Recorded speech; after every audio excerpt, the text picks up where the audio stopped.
Hey guys, welcome back. This is Kevin with Applied Defense Concepts. Today we're going to take a look at one of my personal firearms. This is the post 10,000 round review of my Kimber Custom II 1911.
Today I wanted to talk about the very first handgun I ever purchased. The handgun that I've had the longest in my collection, and it's the handgun that I've shot the most, and that is my Kimber Custom II 1911.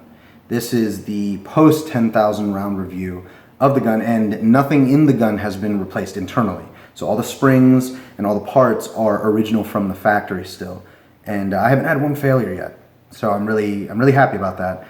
This gun has treated me really well, and I've used it both as a personal carry gun, as a concealed carry handgun, and as a duty weapon for my work. So I'll get into both those experiences in a little bit, but first let's go ahead and clear the weapon just to show there's nothing in it. So that weapon is clear, and yeah, it has not given me any problems. The only malfunctions I ever had with the gun that I can recall was when I first purchased it. And you know, anybody who knows anything about Kimbers will tell you that they're very tight guns, and they are not wrong. And this is, I say 10,000 rounds, there's probably closer to 15 through it, but I stopped recording the amount of ammunition I was putting through the gun at around 10,000, but I know for certain that it's a lot more, you know, it's definitely substantially more than 10,000. But even after 10 to 15,000 rounds, there's very little slide movement, very little wobble on the slide. There's just now starting to be a little bit of movement, which is a good thing. It means the gun is loosening up, and I'm totally okay with that. The gun's accuracy has never gone down. It is still as accurate as the day I bought it. But the slide used to feel like the frame and slide were one piece, like you couldn't move it unless you reciprocated the slide itself. So the gun it's just a very tight gun. So I came into the Kimber world expecting the gun to jam all the time, to require a ton of maintenance, and it just hasn't. It's been a pleasure to own. And even when I've tested the gun, especially before I started using it as a work gun, I really wanted to see how far I could push the gun. So I would shoot it and shoot it and shoot it and not clean it, for two or three range sessions, maybe even more, just to see how dirty I could get the gun before I'd get to malfunction. And I would even feel the slide, like when I was shooting, be sluggish, and you could feel it. And when you racked the gun, it felt sticky because it was filled with carbon and dirt. And even still, the gun has never failed to feed the next round, which I was very surprised about. Now, if I had pushed it any further than that, yeah, it probably would have failed to put another round in the tube. But I just haven't had any issues, especially for the wrap that the most 1911s get. So this has definitely exceeded my expectations, and I do keep it well maintained.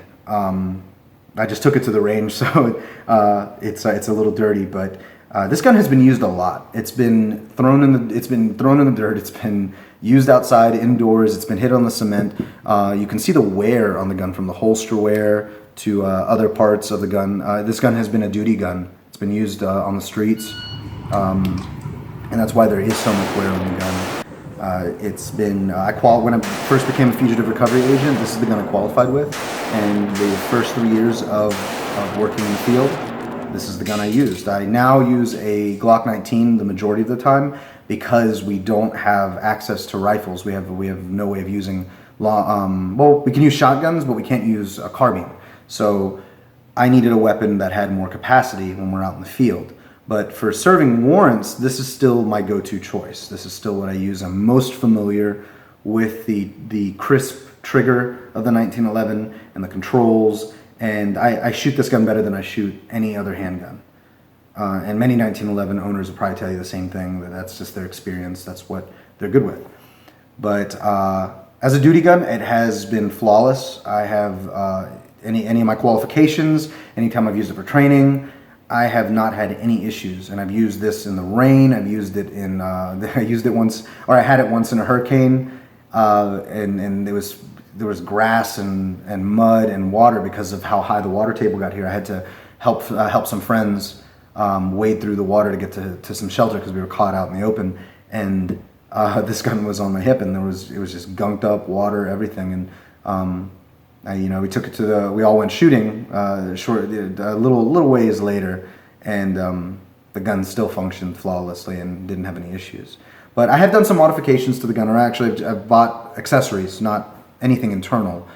And the first that you might notice is the VZ grips. These are canvas micarta bead blasted grips, and they used to be gray, and that's how they were designed to be. And just the sweat and the dirt and whatever comes in contact with it, it colors it. And now it's almost the same color as the gun. It's black, and you can always wash them and get that bead blasted gray finish again. But just to show you, I mean, it's just, you can see the gray right there, the original color. This gun has been used and abused. There's a lot of oils and dirt and everything in those grips, and to me that's kind of a badge of honor, just showing that this gun actually does work. It doesn't sit in a safe.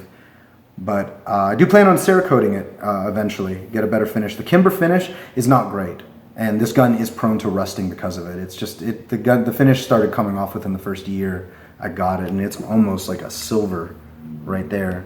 So I am going to get a better finish on the gun, so that way it can protect it from corrosion, but everything else in the gun has been extremely robust. I do plan on getting a suppressed barrel at some point too. But the second accessory that I bought for the 1911 is the excess big dot sights, which you can see right there. And in my opinion, I've said it in a few other videos, the excess big dot sights are some of the best self-defense sights ever made for a handgun. My reaction time of getting this gun on target has been cut down dramatically, and it's just because I can pick up that front sight so much quicker. So I would say any handgun you are planning on using for self-defense, the excess big dot sights is something you can't go wrong with. And then I also picked up the Wilson Combat 47D magazines, and I have to tell you, these are the best magazines I've ever used in this gun. The stock Kimber mag, it works, but just from their reputation and just from the lower capacity, mine came with a 7-rounder. I don't like them. They're just not that great. I ended up selling them to someone else, and then they work just fine in the gun that they have, and they worked fine in mine too. Aside from the first 3 malfunctions I had, I haven't had any issues with it. But I knew that the reputation of the 47s were stellar. They are used in military and law enforcement use, and I had to have them, and I have never had a malfunction with them. I don't know if that's the gun or the magazine or both, but they're just well-made mags. So if you're looking for good 1911 mags, 47Ds are where it's at. And when I started working as a recovery agent, I realized that we were searching houses all the time, and I didn't have a weapon light on my gun. And anybody who knows anything about CQB or room clearing or warrant serving or anything like that, especially at night, having a weapon-mounted light is a huge advantage. It frees up your reaction hand to manipulate the environment, open doors, whatever, what have you. And I started noticing how important that was. So I tried to find a way to mount a weapon light securely on my Kimber. And as you can tell, there's no integrated rail. So I was kind of in and this is a while ago too. So I was like in a puzzle. I couldn't figure out what the best way to mount that light would be, so that I wouldn't have to tap the frame. because I knew the Dawson rails were out, and I didn't want to have to tap the frame and put holes in it. So I found this, and this rail system right here is called the Surefire MR07, model MR07 for the 1911s with no rail. And it solved my problem. I bought a Surefire X300 to slap on the bottom, and I have never had an issue with it. I've never had an issue with it coming loose or coming off. Of course, everybody knows the reputation of the X300 it's a very good light, and it's combat proven as well. So it fits like a glove, and I'll show you real quick. The pin right here is the proprietary pin that comes with the MR07 rail. So you could slide it right on just like that.